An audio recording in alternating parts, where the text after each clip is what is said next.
त्या रोजी रात्री 2:30 वाजता सुरेश धस आले नातेवाईकाच्या घरी मला भेटायला. 2:30 वाजता आले. ते बोलले काय झालं नेमकं, कसं झालं. गुन्हेगाराला तर शिक्षा व्हायलाच पाहिजे आणि आम्हाला न्याय मिळाला पाहिजे. आणि धस साहेबांनी काय करा, तुम्ही तुमचं मन मोठं आहे, तुमचं परिवार तुमचं कुटुंब पोलिसाच्या ताब्यात द्या आणि 1-2 दिवस 4 दिवस मारू द्या तुमच्या कुटुंबाला हाडं मोडूजीपर्यंत. आमच्या नातेवाईकाच्या घरी असताना ज्या रोजी सोमनाथ सूर्यवंशीचं मयत झालं, 1-2-4 दिवसाकून नातेवाईकाच्या घरी असताना 2-4 दिवसाकून सोमनाथाची मयत झाल्या 2-4 दिवसाकून त्या रोजी रात्री 2:30 वाजता सुरेश धस आले नातेवाईकाच्या घरी मला भेटायला.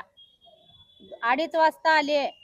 ते बोलले काय झालं नेमकं, कसं झालं. ह्यांना सर्व माहिती होतं. सोमनाथला पोलीस स्टेशन मध्ये मारलं, मर्डर केलं, पोलिसाच्या हातानं मारून त्यांचं खून करण्यात आलं ही माहीत असताना ते बोलले. आणि मुख्यमंत्री साहेबांनी असं कसं बोलले, चुकीचं बोलले, फार चुकीचं बोलले. सोमनाथाला श्वासनाचा आजार हाय, हृदयाचा आजार हाय, असं कसं बोलले हे मुख्यमंत्री साहेब, असं म्हणून मला म्हणले सुरेश धस साहेबांनी. आणि परत 2 महिने झाले. ह्यांना असं कसं सुचलं. सोमनाथाला मारेकऱ्यांना पोलीस ते गुन्हेगारी असणाऱ्याला ह्यांनी म्हणतात की मोठ्या मनानं माफ करा. मोठ्या मनानं आमचं मन छोटं आहे, आम्ही गरीब आहेत, आम्ही दगड फोडून कष्ट करून खाणारे माणसं आहोत आम्ही. आणि ह्या गरिबीतून माझ्या लेकराला मी शिक्षण उंच शिक्षण मध्ये माझ्या लेकराला मी शिकविले होते. माझा लेकरू वकील झाला होता. 17 तारखेला माझ्या लेकराचं पेपर होतं. मग ह्या लोकांनी मला छोटं मोठं मन करा आणि माफ करा म्हणतात. आमचं मन बारीक आहे, आम्ही काय कुणाला माफ करत नाही. गुन्हेगाराला तर शिक्षा व्हायलाच पाहिजे आणि आम्हाला न्याय मिळाला पाहिजे. आणि धस साहेबांनी काय करा, तुम्ही तुमचं मन मोठं आहे, तुमचं परिवार तुमचं कुटुंब पोलिसाच्या ताब्यात द्या आणि 1-2 दिवस 4 दिवस मारू द्या तुमच्या कुटुंबाला हाडं मोडूजीपर्यंत. 1-2 मर्डर होऊ द्या त्याच्यामध्ये, मग तुम्ही माफ करा. आमच्यानं माफ करणं होत नाही. माझ्या पोटात हेंडगा पडलंय, माझा पोटचा गोळा गेलाय, मला रात्र मला चैन पडणं. मला लय फार ही चुकीचं बोलल्यात ही धस साहेब. हे चुकीचं बोलणं मी सहन करणार नाही आणि मला सहन होत नाही. आणि जरी सुरेश धस साहेबांनी जर ह्यांना माफ करायचं असलं तर माझं पोरग माझं लेकरू मला परत द्या आणि हे करा, तुम्ही बोलणं ही चालू करा. नंतर हे पोलीस लोकांना मोकळं सोडा आणि सोडून द्या हे असं म्हणून तुम्ही सोडा तुमच्या घरच्या कुटुंबाला मारल्यावर. पण मी आता सोडणार नाही कुण्या पोलिसाला. आणि कोणता गुन्हेगारी असणाऱ्याला त्याला सजा व्हायलाच पाहिजे आणि त्याला फाशीची शिक्षा व्हायलाच पाहिजे. आणि जोपर्यंत त्यांना न्याय भेटत नाही मला स्वतःला, तोपर्यंत मी गप्प बसणार नाही. आणि हे तुमचे हे बोलणं आपल्याला सहन होणार नाही. तुम्ही सरकारचे माणसं आहोत, तुम्ही न्याय चांगलं द्या आणि चांगल्या मार्गाने चला. असं एखाद्याचा जीव घेऊन एखाद्याचं मर्डर तुम्ही करायला लावलाय, सरकाराचा हात ह्याच्यामध्ये निश्चित असेल असं मला वाटतंय. आलते सुरेश धस साहेब सोमनाथाचे माहिती झाले 2-4 दिवसाकून आलते ती सगळे ते मंत्री हे खासदार आमदार. तेव्हा येऊन गेल्यावर रात्री 2:30 वाजता आलते सुरेश धस मला सांगायला भेटायला. असं कुठं दगड फोडणाऱ्याला कुठं आजार असतंय का, दगड फोडण्याला कधी हार्ट अटॅक येत आहे का, असं कधी होत नाही. हे मुख्यमंत्री साहेब खोटं बोललेत हे सभेमध्ये. हे कस काय खोटे बोलल्यात असं म्हणून सुरेश साहेबांनी हे धस साहेबांनी मला म्हणल्यात. आणि आता 1-2 महिन्याकूनच कसं बदल झालं हे कुण्या कारणानं म्हणतात हे पोलिसाला सोडा त्यांना माफ करा. कारण काय ह्याच्यात. मग ह्याने काय तर ह्यांच्या खाल्ले असतील ही मध्ये काय तर सरकाराकडून, म्हणून हे असं बोलणं येतंय त्यांना. एखाद्याचं जीव घेणं सोपं नाही, माझ्या लेकराला मारणं सोपं नाही. याद राखा तुम्ही, ही मध्ये कोण कोण हे चोंबडे बोलायला लागल्यात ना, याद राखा तुम्ही. माझं आज लेकरू गेल्या, माझ्या पोटात हेंडगा पडले, कालपासून मला झोप येत नाही, कालपासून मला चैन पडत नाही. आता लॉंग मार्च परत आलाय, कालपासून लॉंग मार्च परत निघाला, तुम्हाला न्याय मिळाला असं वाटतंय का? मला हे काही माहित नाही ते का झालंय तिथं त्यांनाच माहित आहे. ते लॉंग मार्च मध्ये गेलते त्यांना माहित आहे, त्याच्यातलं मला काहीच माहित नाही. लॉंग मार्च मध्ये सोमनाथ सूर्यवंशीला न्याय मिळावा अशी प्रमुख मागणी होती. आता लॉंग मार्च परत आलाय, तुम्हाला काय वाटतंय, न्याय मिळाला का नाही मिळाला? आता असं मध्ये चमचे बोलल्यावर कसं न्याय मिळेल आम्हाला? चमचे असं बोलतात ना मध्ये, माफ करा, पोलीस लोकांना सोडून द्या, पाठीशी घालतात. मग ह्यांच्या स्वतःचे पण मारू द्या ना 1-2 पोलीस स्टेशन मध्ये, मग त्यांना करू द्या माफ. पोलीस लोकांना ते मोठ्या मनाचे आहेत, आम्ही छोट्या मनाचे आहोत. माझं लेकरू मला पाहिजे वापस. जे जे बोलायला लागल्यात ना मध्ये पुढे होऊन, या सगळ्याच्या जर हिंमत असलं तर माझं लेकरू मला परत पाहिजे. माझं तरणा ताट 35 वर्षाचा माझा मुलगा आज वकील होऊन माझ्या पुढे बसला असता. मला जन्मापर्यंत मला असं सुख दाखविलं असता. माझं सुख ह्या लोकांनी, प्रशासनाने सगळं माझं सुख आज हिसकावून घेतल्यात. मला दुःखाचे दिवस दिले ते दिल्यात, परत मला न्याय देत नाहीत. ह्यांना का अडचण आहे मला न्याय द्यायला? माझ्याकडे सगळे सबूत आहेत, माझ्याकडे सगळं प्रूफ आहे, माझ्याकडे कागद आहेत, माझ्याकडे सगळे हे बयान देणारे माणसं आहेत. मग ह्यांना काय अडचण आहे? मला हिंमत हे देत नाहीत, न्याय देत नाहीत. ह्यांना काही अडचण असेल पोलीस अधिकारी दस आमच्या पाहुण्याच्या घरी भेटले, इथंच भेटले, परभणीतच. हो, परभणीतच रात्री 2:30 वाजता आले. त्यांनी काय बोलले, ईडीव करीत होते, ईडीव करू नका, माझा फोटो काढू नका म्हणून असं दुसऱ्याला त्यांनी सांगितले, सोबत असणाऱ्याला. रात्री 2:30 वाजता येऊन हे असं बोलून गेले आणि परत असं बोलतात. असं बोलायला नकोय. सत्याच्या मार्गाने चला आणि सत्य न्याय मिळवून द्या. ते निलंबित आपल्याला ते मान्य नाही. त्यांना कधी सजा भेटेल, फाशीची कदा शिक्षा होईल ना त्यांना, तेव्हा आपल्याला मान्य आहे. तोपर्यंत मी हे नाही, मला मान्य नाही. त्यांच्यावरती मनुस्वादाचा गुन्हा लावा, त्याला फाशीची शिक्षा द्या, आणि ज्या माणसाने संविधान तोडलंय त्याच्यावरती देशद्रोहाचा गुन्हा दाखल करा. आणि ह्याच्यामध्ये कोण कोण मुलं मारलेले आहेत ना, सगळे फ्रॅक्चर झाल्यात, हात मोडल्यात, पाय मोडल्यात. त्याने आज सध्या त्यांनी बसून आहेत, त्यांना जेवता येत नाही, बसता येत नाही. त्या लेकरावर, सोमनाथाबरोबर असलेले लेकर त्याला मारलेले, सोमनाथाला त्याच्या समोर मारल्यात आणि त्याच्या समोर सोमनाथाचं मर्डर केले त्यांनी. या लेकराचे पण हे सगळे सरकारने गुन्हे मागे घ्यायला सांगा. आणि सुरेश धस साहेब हे जे बोलतायत हे पूर्णपणे चुकीचं आहे. आणि हे नेता जे आहे हे गरिबांचा नेता नाही, हे तर हे गुन्हेगाराचा नेता आहे. आणि सरकार देखील गरिबाचं नाही. न्याय कधी मिळवून देणार? हे असं एकतर 2 महिने झालं आणि आणखी न्याय काहीच नाही. कसल्याच प्रकारची चौकशी नाही, पोलीस स्टेशनमध्ये कसल्याच प्रकारची माहिती दिली जात नाही. असं का होतंय माझ्या भावाबरोबर? आणि कित्येक मुलं आहेत त्यांचे हातपाय फ्रॅक्चर झालेले आहेत, त्यांना मारून त्यांचे हातपाय तोडलेले आहेत. त्यांच्या आईवडिलांना ते मुलं कसं सांभाळतील? हे पोलीस प्रशासनानं अति केलेलं आहे. आणि जे आहे हे सरकार हे गुन्हेगाराचं सरकार आहे. कारण आम्ही शांततेच्या मार्गाने चाललो होतो. आणि सुरेश धस जे आहेत हे म्हणतात ना, इथं बीडला आले होते फडणवीस साहेब, तर माझ्या मागे फडणवीस साहेबांचा आशीर्वाद आहे.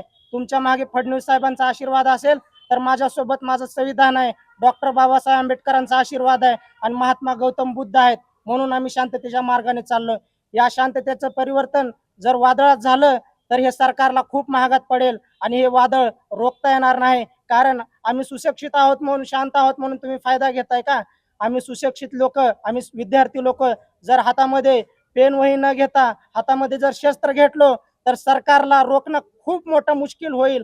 आणि गुन्हेगाराची संख्या वाढवायची नसेल तर लवकरात लवकर न्याय द्या, नाहीतर गुन्हेगाराची संख्या हे वाढणार. आणि ज्या दिवशी गुन्हेगाराची संख्या वाढली त्या दिवशी तुमच्या अधिकाऱ्याच्या डेड बॉड्या ज्या आहेत ते खुले रस्त्यावरती दिसतील. तेव्हा आपले सुरेश धस साहेब जे आहेत तेव्हा असंच माफ करतील का गुन्हेगाराला? हे पण आम्हाला बघायचं आहे. कारण जेव्हा अधिकाऱ्याच्या डेड बॉड्या दिसतील ना तेव्हा कळेल की सरकारला की खरंच हे जे बोलले ते चूक, माफ करा म्हणून धस साहेब हे पूर्णपणे चुकीचं आहे, तेव्हा सरकारच्या लक्षात येईल.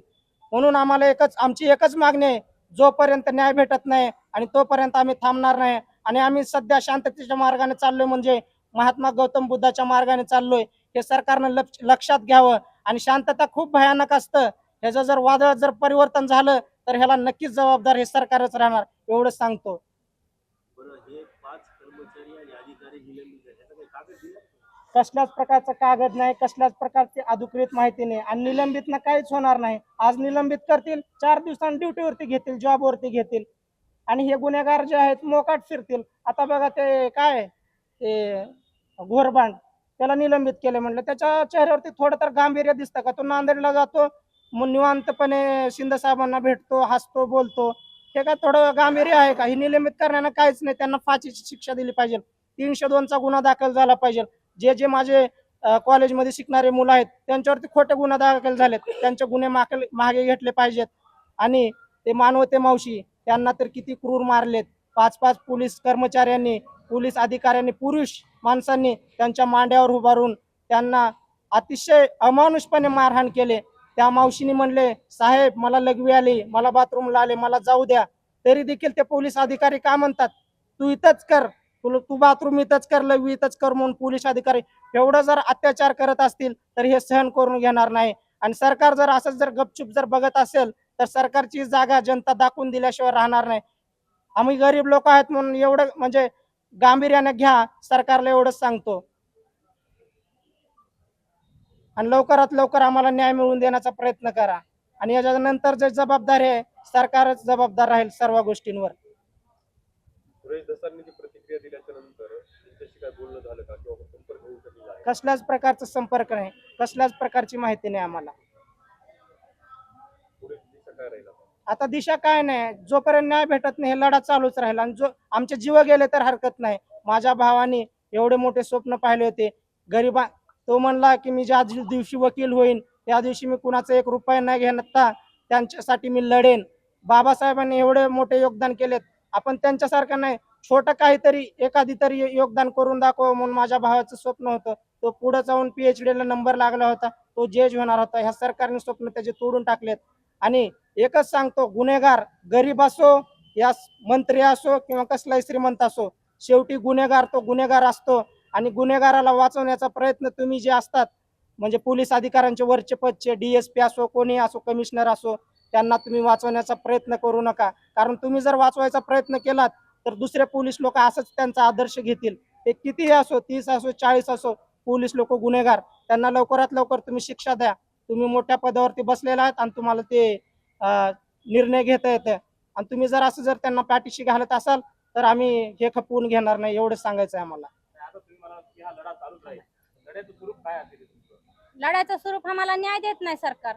लढा आपण कसा लढणार, आपण काय करणार? आता लढा संविधान मार्गाने लढणार आहोत, संविधानाच्या मार्गाने लढणार आहोत लढा. आता होता होईल आपलं कसं शांततेच्या मार्गाने जाणं, आपलं संविधानाच्या मार्गाने जाणं योग्य ठरेल. आणि शेवटी नाही जर सरकार जर ऐकत असलं तर शांततेचं परिवर्तन जर ते वादळ झालं तर ते सरकार बघून घेईल आणि जबाबदार सरकारच राहील नंतर. हेच सांगायचं आहे आम्हाला. आपण कुणालाच भेटलो नाही आणि आम्हाला अधिकृत कसल्याही प्रकारची माहिती आली नाही. असं जर माझ्या भावाचं जर म्हणजे न्याय जर नाही जर भेटला तर प्रत्येक मुलाचा जीव जाईल आणि प्रत्येक घरी सोमनाथासारखं त्यांना रडावं लागणार आणि प्रत्येक घरी दुःखाचं डोंगर हे कोसळल्याशिवाय राहणार नाही. हे कुठेतरी जाऊन अन्याय थांबलं पाहिजे. आणि हे अन्याय जर थांबलं तर पुढे गुन्हेगारीचं प्रमाण वाढणार नाही. आणि अन्याय जर नाही जर थांबलं तर 100% दुसरे निर्दोष मुलं हे मारले जातील आणि शेवटपर्यंत मारले जाणारच आहेत आणि सरकार हे दाबलं जाणारच आहे. आणि होता होईल तेवढे गरीब लोकांनी म्हणजे जागे झाले पाहिजे आणि त्यांच्या विरोधात म्हणजे आवाज उचलला पाहिजे, एवढंच आम्हाला सांगायचं. लॉंग मार्चला स्थगित केली, नेत्यांनी तुमची चर्चा केली का स्थगित करताना? आई बोला. आमच्याशी कोणता नेत्या चर्चा केली नाही, कोणी आलं नाहीत, आम्हाला कोणी विचारपूस केले नाहीत. तुम्हाला न विचारता त्यांना हो. लॉंग मार्च थांबवलं? हो, आम्हाला न विचारताच ते लॉंग मार्च थांबवला. आम्हाला माहितीच नाही काय झाले कसं झाले ते त्यांनाच माहित आहे, सोबत असणाऱ्याला. आम्हाला काही माहिती नाही. ह्या सरकाराला सगळे समान लागतात माणसं. हे मतदानच्या टायमाला येतात, सगळ्यांचं कोण मतदान घेतात, निवडून येतात आणि असं नंतरून गरीबाला धोका देतात, एका गरीबाचा जीव घेतात. भेदभाव का करतात हे सरकार? ह्या सरकारनंतर सगळ्याला मायबाप असतात. हे मायबाप नाहीत आता सध्या, हे दुश्मन झाल्यात आम्हाला गरीबाला. ज्या दिवशी माझ्या भावाची म्हणजे ही घटना झाली तेव्हा आम्ही परभणीत आलो तेव्हा पोलिसांनी आम्हाला आमिष दाखवलं, बरोबर. आता ते पोलिस जे आहेत गुन्हेगार आहेत त्यांची मालमत्ता जप्त झाली पाहिजे आणि ज्यांचे मुलांचे हातपाय तुटलेत त्यांना ती मदत करण्यात यावी.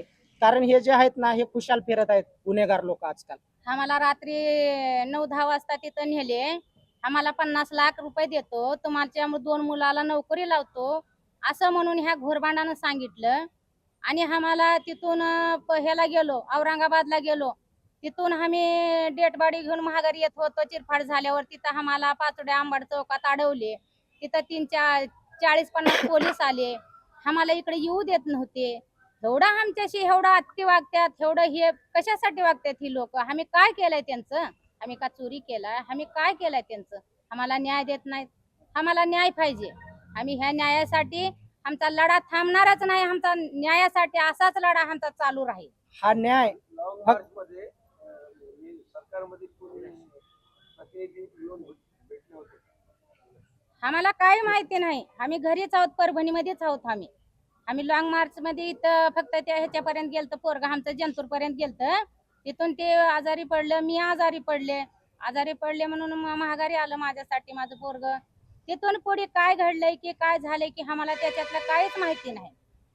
आणि एकच सांगायचंय, आणि हे जोपर्यंत न्याय भेटत नाही, आमचा जीव जरी गेला तरी काय हरकत नाही. कारण हा न्याय जे आहे माझ्या एकट्यासाठी नसून तर सर्व जनतेसाठी न्याय आहे. हे आणि माझा जोपर्यंत आम्हाला न्याय भेटणार नाही, आमचे जीव जाऊ दे हरकत नाही, पण तोपर्यंत आम्ही थांबणार नाही.